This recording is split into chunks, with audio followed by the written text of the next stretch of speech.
በስመ አብ ወወልድ ወመንፈስ ቅዱስ አሐዱ አምላክ አሜን።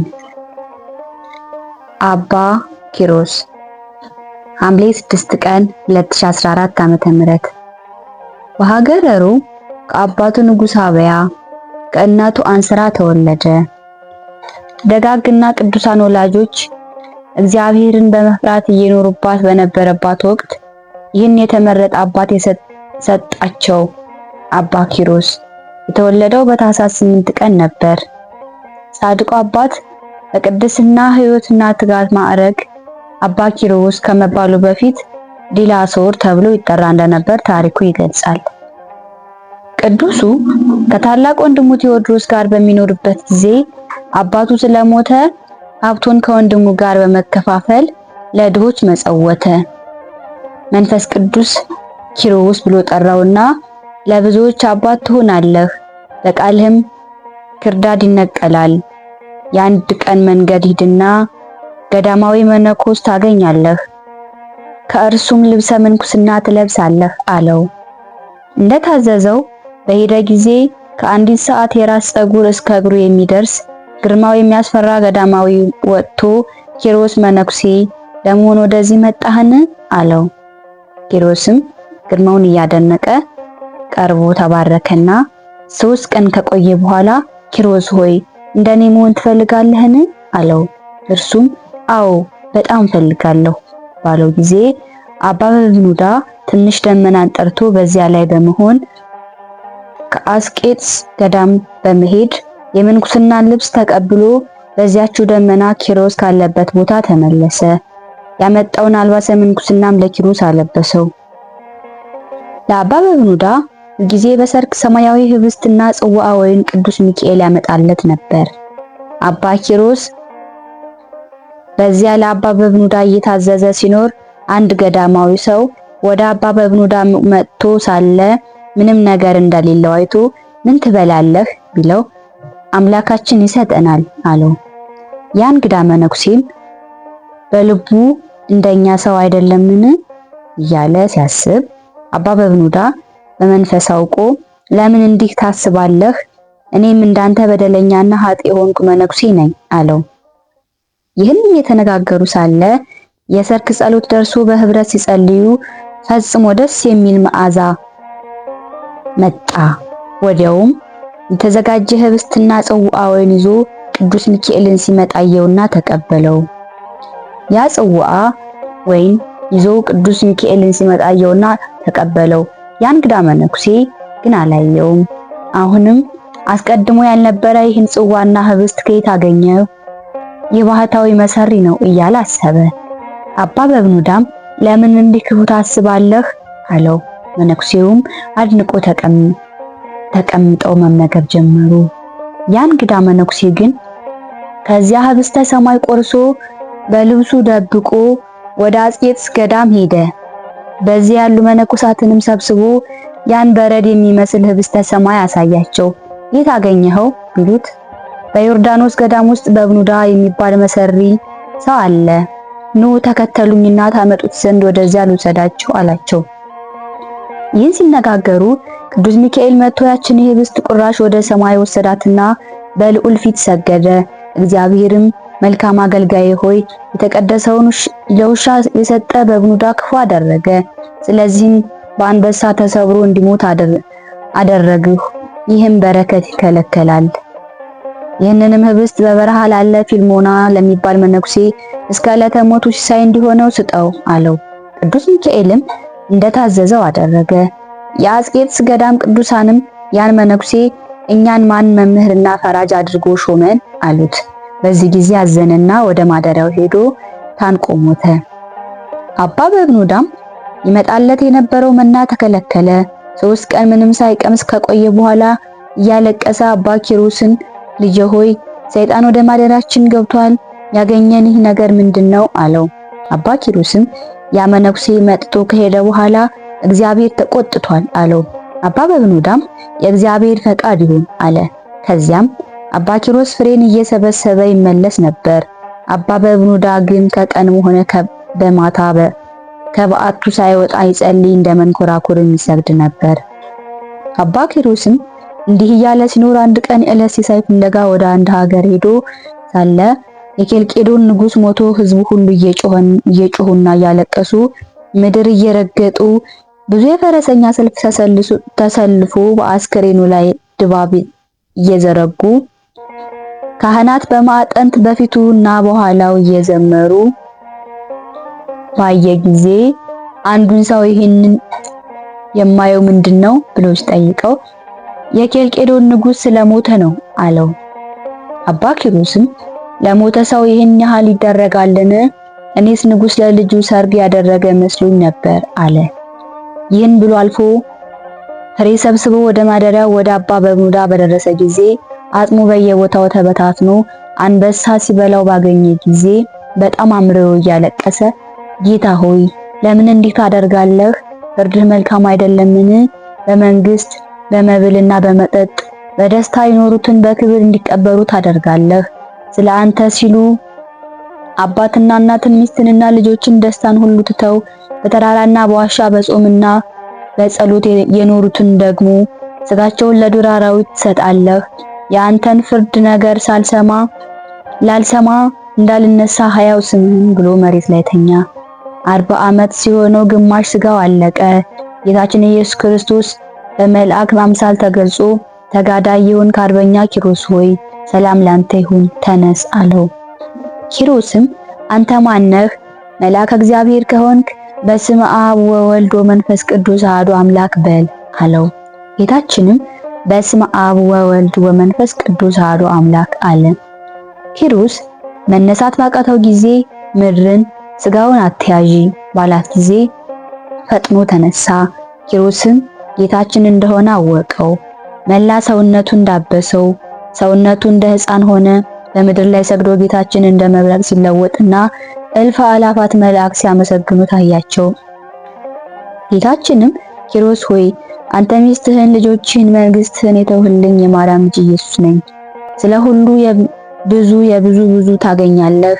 ለምድር ላይ እንዳንተ ትዕግስትን የለበሰ አላገኘሁም። ለዚያ እንግዳ መነኩሴ ቅዱሳቴን ለምን ሰጣችሁት? ስለዚህ ነው የበብኑዳ ስጋ ለአራዊት የሰጠሁት። በዚህ ምክንያት በፊቴ እንዳይወቀስ ነው።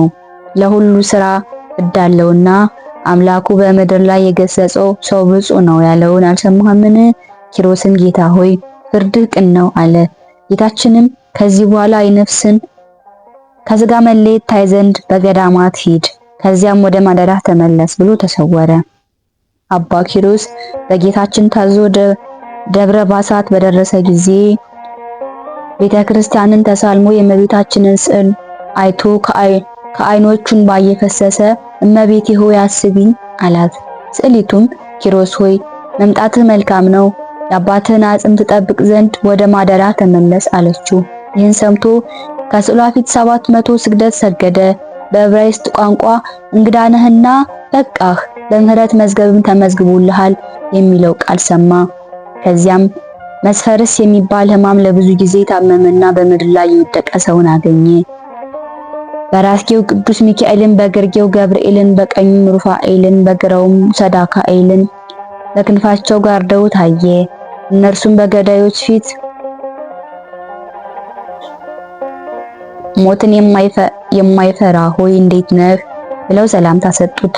እርሱም አድንቆ በልዕልና ነዋሪዎች ሆይ በዚህ ለምን ተቀመጣችሁ አላቸው። እነርሱም ይህን ድሃ እንድንጠብቀው ከእግዚአብሔር ታዘናል አሉት። እስከ መቼ ቢላቸው አምላካችን እስከሚያሳርፈው ድረስ ብለውታል። ከዚህም በኋላ ወደ ታመመው ተመልሶ በዚህ ቦታ ከኖርህና ከታመምህ ምን ያህል ዘመን ነው ብሎ ጠየቀው። በሽተኛውም በዚህ ቦታ ስኖር 85 ዓመት ነው፣ ከታመምኩ 20 ዓመት ነው አለው። መልሶም አበምኔቱና የገዳሙ መነኮሳት ይጎበኙሃል አለው። በሽተኛውም አባቴ ሆይ የለም፣ ፊታቸውን ካየሁ 15 ዓመት ነው አለው። አባ ኪሮስም አባትህ ማን ነው? እናትህስ ማናት? ብሎ በጠየቀው ጊዜ አባቴ የኬልቄዶን ንጉሥ ነው፣ እናቴም ንግሥት ናት። በአባቴ ቤት ያሉ ሰዎች ወርቁንና ብሩን ቀጭኑንም ልብስ ከብዛቱ የተነሳ በእግሮቻቸው ይረጋግጡታል አለው። ጥያቄውን በመቀጠል ወደዚያች ገዳም ማን አደረሰህ ብሎ ጠየቀው። እርሱም እንዳንተ ያሉ 2 ሰዎች ወደ አባቴ ቤት መጥተው ከዚያ አደሩ። እኩለ ሌሊትም ሲሆን ፊቱ ብሩህ የሆነ ሰው ወደ እኔ መጥቶ ሚሳኤል ብሎ ጠርቶ ሲነጋ ተነስተህ ከነዚህ ቅዱሳን ጋር ሂድ አለኝ። እኔም ወጥቼ ወደዚህ ገዳም ደረስኩ አለው። አባ ኪሮስም የአባቱን በብኑዳን እና የሌሎቹን ቤተ መንግስት አይቶ የመነኑ ቅዱሳን ሁኔታ እያነሳ አጽናናው። እግዚአብሔርም የሚወደውን ይገስጻልና አታድንቅ አለው። ያ በሽተኛ ሚሳኤልም እውነት ነው፣ ለኔ ይገባኛል፣ ስለ ኃጢአቴ ይህንን ተቀበልኩ ብሎ መልሶ ዝም አለ። ያን ጊዜ በሞት ያሰናብተው ዘንድ አባ ኪሮስ ወደ እግዚአብሔር ጸለየ። ጌታችንን በክብር መጣ።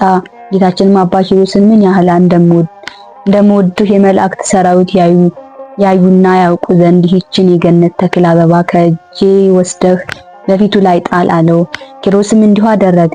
ያን ጊዜ የበሽተኛው ሚሳኤል ነፍስ ያለ ጻር በፍጥነት ወጣች። መድኃኒታችንን ተቀብሎ ሳማት። ከእርሱ ጋርም በብርሃን ሰረገላ ውስጥ አስቀመጣት። አውጥቶም በሰማያዊ ክብር አኖራት። አባ ኪሮስም አለቀሰ።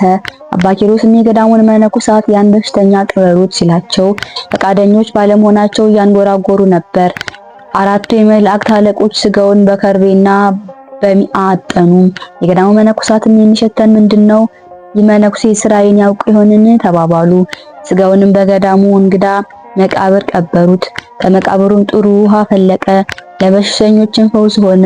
አባ ኪሮስም እነዚያን መነኮሳት በክፉ ስራቸው ገሰጻቸው፣ መከራም ይመጣባቸዋል አላቸው። የወግሩትም ድንጋይ ባነሱ ጊዜ ሰረገላ መጥቶ ወደ ማደሪያው አደረሰው። በማግስቱም ሽፍቶች ወጥተው የዚያን ገዳም መነኮሳት በሙሉ ፈጇቸው፣ ገዳሙንም አቃጠሉት። አባ ኪሮስ በበዓቱ ሆኖ ሰራዊተ ጽልመት የእነዚህን ክፉዎች መነኮሳት ነፍሳት እያቻኮለ ወደ ሲኦል ሲወስዷቸው አይቶ ይገባቸዋል አለ። በኋላ ግን እነዚህን ስሑታን አሳቱኝ ብሎ እግዚአብሔር ይመራቸው ዘንድ 40 ቀንና ሌሊት ጾመ። አልመራቸውምና አትድከም የሚል ቃል ሰማ። ከዚያም ከጋለ ድንጋይ ላይ ተኝቶ ስጋው እሳት እንደተጠበሰ ሲሆን ቆየ። ቃልም አልመራቸውምና አትድከም አለው። እንደገና በሆዱ ተኝቶ ዓይኑ ወልቆ ታወረ። ሰይጣንም ከሩቅ ሆኖ ብዙዎችን በኪዳንህ ያሳትክና ገንዘቤን ልትወስድ የተነሳህ ኪሮስ አንተ ነህን? አሁን ዓይንህን ጠፋ፣ ምን ይረዳሃል? ማንስ ይመርሃል? አለው። ይህን ሲሰማ አባ ኪሮስ ወደ ጌታችን ፈጽሞ እያለቀሰ ጸለየ። ጌታችንም ወደ እርሱ መጥቶ ኪሮስ ሆይ ሰላም ላንተ ይሁን፣ በእውነት አንተ ሰውን ወዳጅ ነህ። ድካምህ ሁሉ በኢየሩሳሌም ሰማያዊት ተመዝግቧል። ልጁን በስምህ ለሚጠራ በእምነት ሆኖ የገድልህን መጽሐፍ ያጻፈ ያነበበ መባዕና ዕጣን ለቤተ ክርስቲያን የሰጠው ላንተ አስራት ይሆን ዘንድ ሰጠሁህ። ካንተም ጋራ ባህረ እሳትን ይለፍ ደስም ይሰኛለው። ይህንኑ ብሎ ራሱን በእጆቹ ይዞ ፈወሰው። ቅዱስ ኪሮስም በፊትህ ሞገስ ካገኘሁ እነዚያን መነኮሳት ማርልኝ አለው። ጌታችንም ያመጧቸው ዘንድ አዘዘ። ነፍሳቸውንም ከስጋቸው ጋር አዋህዶ አስነሳቸው። አባ ኪሮስንም በአዩ ጊዜ አፈሩ። በአባ ኪሮስ ልመና አልባሰ ምንኩስና ለበሱ። ወደ ገዳማቸው የሚወስድ መንገድንም አሳይቷቸው እንዲሄዱ አዘዛቸው። በገዳማቸውም ደርሰው ቤተክርስቲያን ሰርተው በጾም በጸሎትና እንግዳ በመቀበል ኖሩ። ከብዙ ጊዜ በኋላ ቅዱስ ኪሮስ የእነዚያን መነኮሳት ሕይወታቸውን ያይ ዘንድ መልአኩን ላክ ብሎ በጸለየ ጊዜ ጌታችን አንተው ሄደህ ጎብኛቸው ብሎ ደመናን ጠርቶና በዚያች ላይ አውጥቶ በሰላም ሂድ ብሎ አሰናበተው። ኪሮስም ወዲያው ደርሶ ወደ ሚሳኤል መቃብር ሄደ። መነኮሳትን ባዩት ጊዜ ከአበምኔቱ ጋር ሮጠው ሄደው አቅፈው የሳሙት ደህና ነህን አሉት። እርሱም ውሻና ነዳይ ለመሆን ለኔ ክብር ለምኔ ነው አላቸው። እነርሱም ባለማወቃችን ያሳዘንህን ይቅር በለን ባሉት ጊዜ እግዚአብሔር ይቅር ይበላችሁ፣ ነገር ግን ሁላችሁም የእግዚአብሔር አገልጋይ ሚሳኤል ሆይ ይቅር በለን በሉ አላቸው። እነርሱም የእግዚአብሔር አገልጋይ ሚሳኤል ሆይ ይቅር በለን አሉ። በዚህም ጊዜ እግዚአብሔር ይቅር ይበላችሁ፣ በእናንተ ምክንያት ወደ መንግሥተ ሰማያት ገብቻለሁና የሚል ቃል ሰሙ። እነርሱም ይህ የናቅነውና የጣልነው ሚሳኤል አይደለምን ብለው እያደነቁ አጽሙን ወደ ቤተ ክርስቲያን ውስጥ ሊያስገቡት በፈለጉ ጊዜ ባለበት ተውት። ነገር ግን በጸሎት ተጠቀሙ ዘንድ ተዝካሩን አድርጉ አላቸው። እርሱም እየመከራቸው ወደ ቤተ ክርስቲያን ደረሱ። አባ ኪሮስም የክርስቶስ ማደሪያ ሆይ ሰላም ብሎ በተሳለመ ጊዜ በሃከ ፈላሲ ክቡር መጻተኛ ሆይ ሰላም ስላለው አደነቀ። አበምኔቱም በቤቴ ዳር ቢለውም አይሆንም ብሎ ሚሳኤል ማደሪያ በነበረው አንጻር ሄዶ አደረ። በማግስቱም ከእንግዲህ ወዲህ በመንግስተ ሰማያት እንጂ በዚህ ምድር አንተያይምና በጸሎታችሁ አስቡኝ ብሎ ተሰናብቷቸው ወደ ማደሪያው ተመልሶ አጋንንትን ኑ ሲላቸው እየመጡ ሂዱ ሲላቸው እየሄዱ ሲገዛቸው ኖረ። ከዚህም በኋላ ቅዱስ ኪሮስ በገድልና በትሩፋት እየተቀጠቀጠ ለብዙ ዘመናት ከኖረ በኋላ በ270 ዓመቱ ሐምሌ 8 ቀን ቅዱስ ዳዊት እየዘመረለት እልፍ አላፋት ቅዱሳን መላእክት በተገኙበት ጌታችን ኢየሱስ ክርስቶስ ነፍሱን ከስጋው ለይቶ አሳርጓታል። ጌታችንም የአስቄጥስ ገዳም አባ ባውማ ስጋውን ገንዞ እንዲቀብረው አደረገ። እርሱም የንጉስ ዘይኑን ልጅ ቅድስት ኢላሪያን ስጋዋን የገነዘ ነው። ደግሞም አባ ባውማ ጌታችን እንዳዘዘው በመንፈስ ቅዱስ የቅዱስ ኪሮስን ገድሉን የጻፈ ነው። እኔ አባ ባውማም የቅዱስ ኪሮስን ገድሉን ጽፌ ለሚያነበውና ለሚሰማው ሁሉ መጽናኛ ይሆን ዘንድ ወደ አብያተ ክርስቲያናት ሁሉ ወደ ገዳማት ላከው ተብሎ ተጻፈ። ስንክሳር ዘወርሃ ሐምሌ። ስብሐት ለእግዚአብሔር ወለወላዲቱ ድንግል። ቆይን።